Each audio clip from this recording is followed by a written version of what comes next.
When my husband Paul and I got out of the car, my mother-in-law and sister-in-law were really excited. They asked Paul, "Hey Paul, what's with this car? It's amazing. I'm glad you finally decided to live like us. But it's a bold move to buy such a fancy car out of the blue." Paul laughed and said, "This isn't my car, it's Jasmine's father's car." "What?" my mother-in-law and sister-in-law said together. Then my parents got out of the car. My in-laws were shocked to see them dressed so nicely. What an expensive-looking suit, and I've seen that outfit before. It's a high-end brand. Why are Jasmine's parents wearing such expensive clothes? My name is Jasmine. I'm a 28-year-old office worker.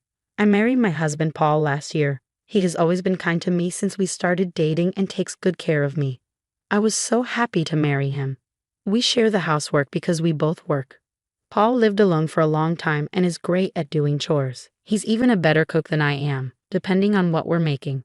We support each other and have a very happy life. However, there are people who make our happy married life difficult. My in-laws. They assume I'm poor and say mean things to bully me. Why do they think I'm poor? I believe it started at the dinner party where our families met before our wedding. My in-laws are a family of 4. My parents-in-law, sister-in-law, and my husband. My father-in-law used to be a banker and is quite wealthy. He wears only brand-name clothes. They think wearing expensive things shows status. My husband, however, is different. He buys second-hand clothes online and makes them look as good as new. When I met my in-laws for the first time, I was surprised by their personalities and tastes, which were so different from my husband's. I even wondered if he was adopted.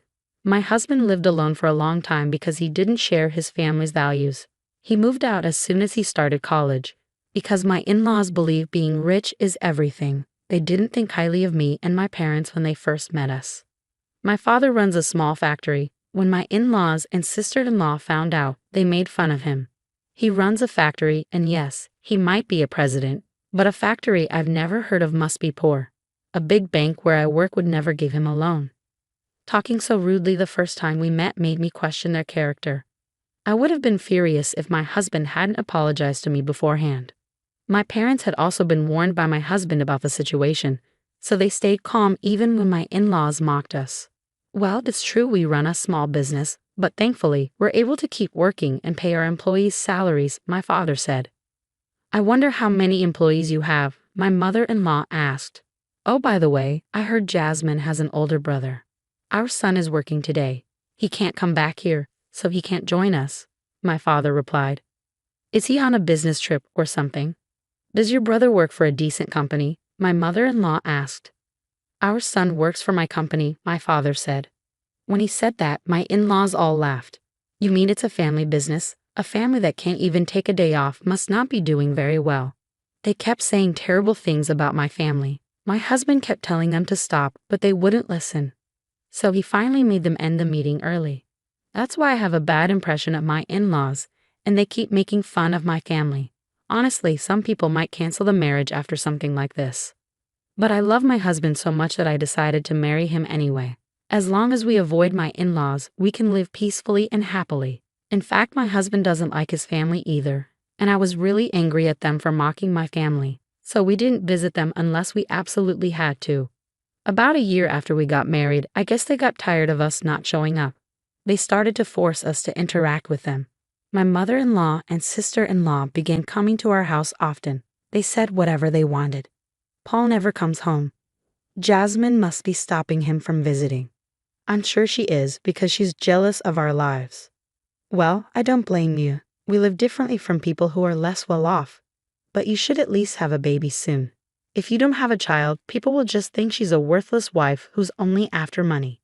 My mother-in-law and sister-in-law would come over for a short time, from when I got home from work until my husband came home.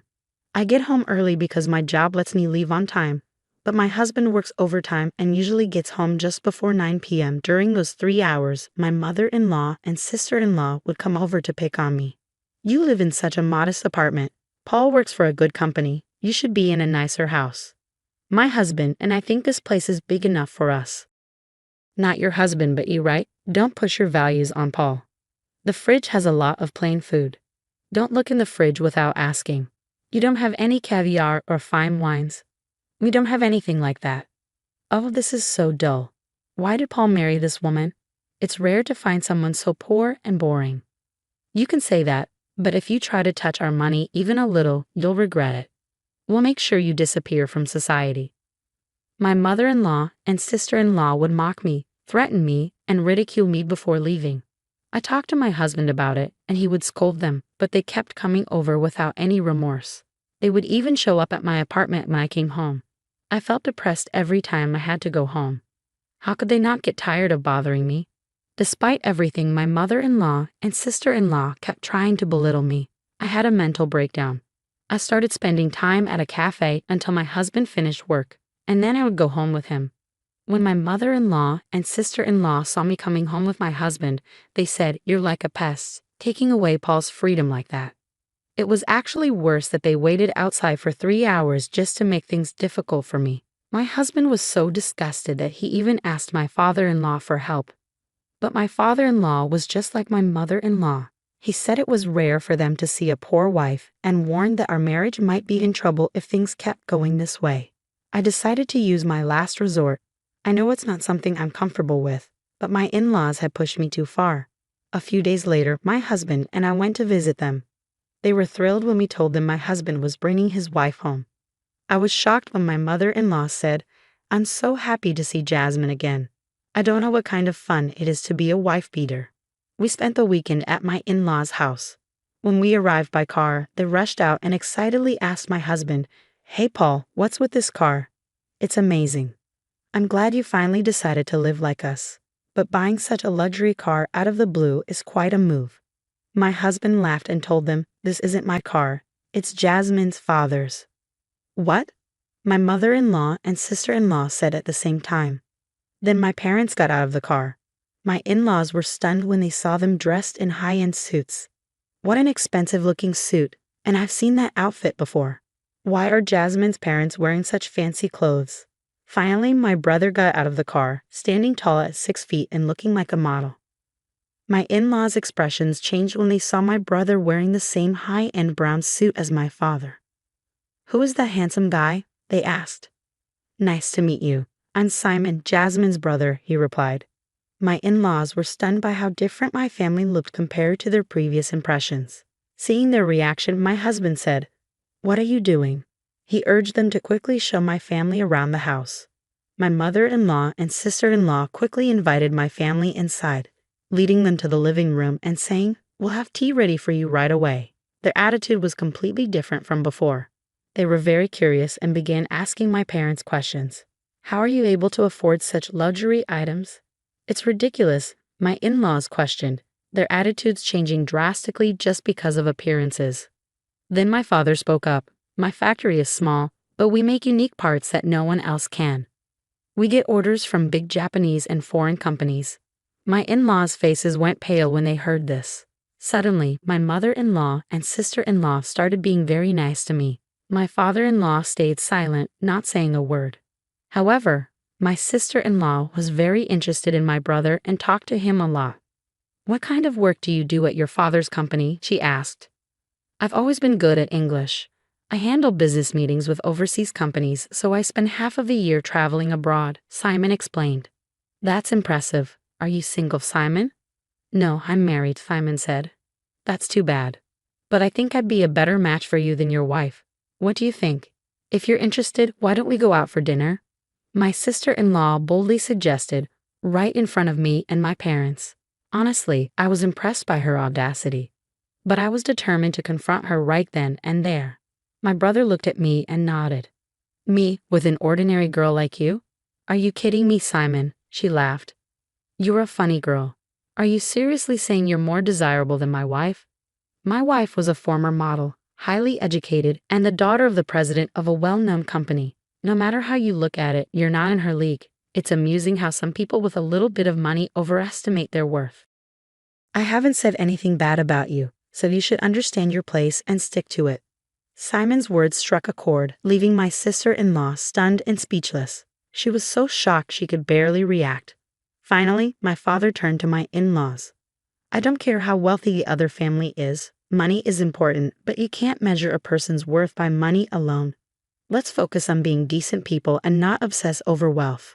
I'm sorry if we were a bit harsh today, he said, bowing in apology. My in-laws were completely shocked and quickly bowed to my father. Since then, they haven't tried to bully me again. In fact, they regularly contact me to flatter me, which I find a bit annoying. By the way, neither my parents nor my brother are the type to wear expensive brands or flaunt their wealth. They only went along with my plan this time. My father prefers to wear an old, inexpensive suit and isn't interested in luxury items. My brother is very kind and doesn't make fun of people, which is why his wife's father respects him so much. He even asked my brother to take over the company because he believes he's a better heir than his own eldest son. I'm sorry for putting my family through something they weren't used to. Everyone was extremely tired on the way home. But now I've been able to return to a peaceful married life with my husband. I haven't visited my in-laws since then, but my husband goes to see them at least during Thanksgiving and Christmas. After that event, my in-laws have changed their behavior. They no longer brag about their wealth like they used to. My husband even says he feels more comfortable with them now. I'm not sure if they'll revert to their old ways, but for now, I'm relieved that the issue has been resolved. I'll continue to take care of my husband and family and live with modesty. My in-laws thought they were superior, but in reality, other family members make much more money than they do. They should be embarrassed about how they acted. I feel small if I kept trying to put down people who are less fortunate. I don't think people with that attitude would do such things. I'm glad you were able to stand up to your in-laws. I hope you continue to enjoy a happy life with your family.